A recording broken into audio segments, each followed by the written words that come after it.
Welcome to തുമ്പി creation. തുമ്പി ക്രിയേഷനിൽ ഇന്ന് ഞാൻ വന്നത് ഒരു അടിപൊളി സാമ്പാർ പൗഡറുമായിട്ടാണ്. വീട്ടമ്മമാർക്കും അല്ലാത്തവർക്കൊക്കെ എളുപ്പത്തിൽ തയ്യാറാക്കാൻ പറ്റുന്ന ഒരു അടിപൊളി ഐറ്റംസാണിത്. ഇതെനിക്ക് പരിചയപ്പെടുത്തി തന്നത് എറണാകുളത്തുള്ള എൻ്റെ ഒരു ഫ്രണ്ട് നിഹയാണ്.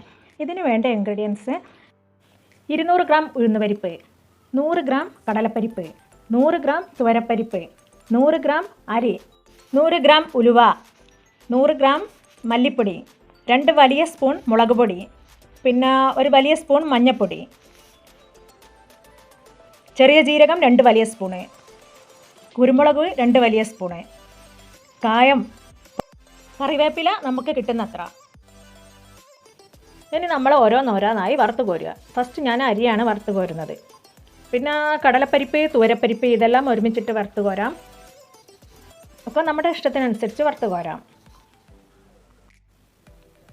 പിന്നെ കായം നമ്മൾ ചേർക്കുമ്പം കായപ്പൊടിയാണെങ്കിൽ കുഴപ്പമില്ല. കായത്തിൻ്റെ കഷ്ണമാണ് ഞാൻ ചേർത്തത്. അത് നമ്മൾ ചെറിയ കഷ്ണമായിട്ട് ചേർക്കണം.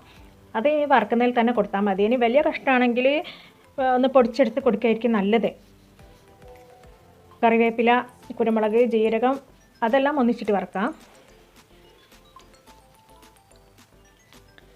ഈ സാമ്പാർ എന്ന് വെച്ചാൽ പെട്ടെന്ന് നമുക്ക് തയ്യാറാക്കാൻ പറ്റും. മറ്റ് സാമ്പാറിനെ പോലെ കുറേ നമ്മൾ ടെൻഷൻ അടിച്ച് ബുദ്ധിമുട്ടേണ്ട ആവശ്യമില്ല. നമ്മളെ വീട്ടിൽ വരും തക്കാളി മാത്രമാണുള്ളത്, അല്ലെങ്കിൽ ഒരു വെണ്ടക്ക വഴുതനങ്ങയാണുള്ളതെങ്കിലും നമുക്ക് ഈ സാമ്പാർ അടിപൊളിയായിട്ട് തയ്യാറാക്കാം. പിന്നെ പരിപ്പില്ല, അതൊന്നും ആവശ്യമില്ല. പരിപ്പിട്ടാൽ കുഴപ്പമില്ല, ഇടേണ്ട ഒരു ആവശ്യം വരുന്നില്ല. അത്രയ്ക്ക് സിമ്പിളായിട്ട് നമുക്ക് പെട്ടെന്ന് ജോലി തീർക്കുകയും ചെയ്യാം, അടിപൊളി കറി ഉണ്ടാക്കുകയും ചെയ്യാം.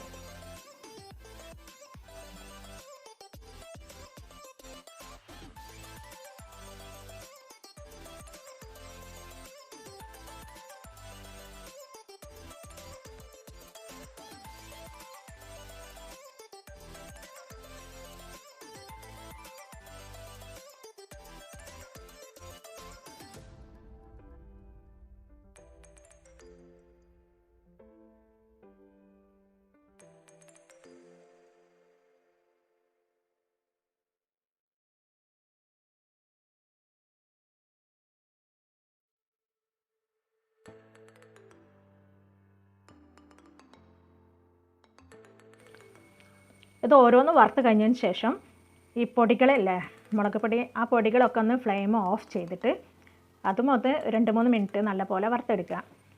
അതിനുശേഷം ഇതെല്ലാം കൂടി മിക്സ് ചെയ്തിട്ട് നല്ലൊരു മിക്സർ ഗ്രൈൻഡറിൽ ഒന്നായിട്ട് നമുക്ക് പൊടിച്ചെടുക്കാം. പൊടിക്കുന്ന സമയത്ത് ചിലപ്പോൾ തരി ഉണ്ടാവും. ഞാൻ പൊടിച്ചപ്പോൾ തരിയൊന്നും വന്നിട്ടില്ല, എനിക്ക് തരിക്കേണ്ട ആവശ്യം വന്നിട്ടില്ല. ഇനി അങ്ങനെയാണെങ്കിൽ നിങ്ങൾ തരിച്ചെടുക്കുക. എന്നിട്ട് നമ്മളെ കറിയുടെ മുഴുപ്പിനനുസരിച്ച് നമുക്കിത് ചേർത്ത് കൊടുക്കാം. ആദ്യം തന്നെ ഒന്ന് തിളച്ചിട്ട് നോക്കണം കേട്ടോ. കാരണം തിളക്കുന്നതിന് മുന്നേ നമ്മളിത് ചേർത്തിട്ടുണ്ടെങ്കിൽ നമുക്ക് മുഴുപ്പ് മനസ്സിലാവില്ല, കൂടുതൽ മുഴുപ്പായി പോകും.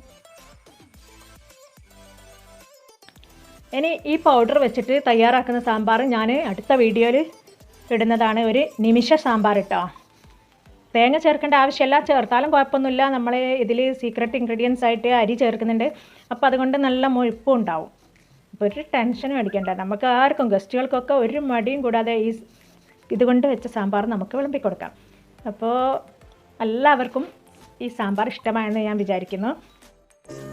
Thanks for watching. Please like, share, subscribe and press the bell icon.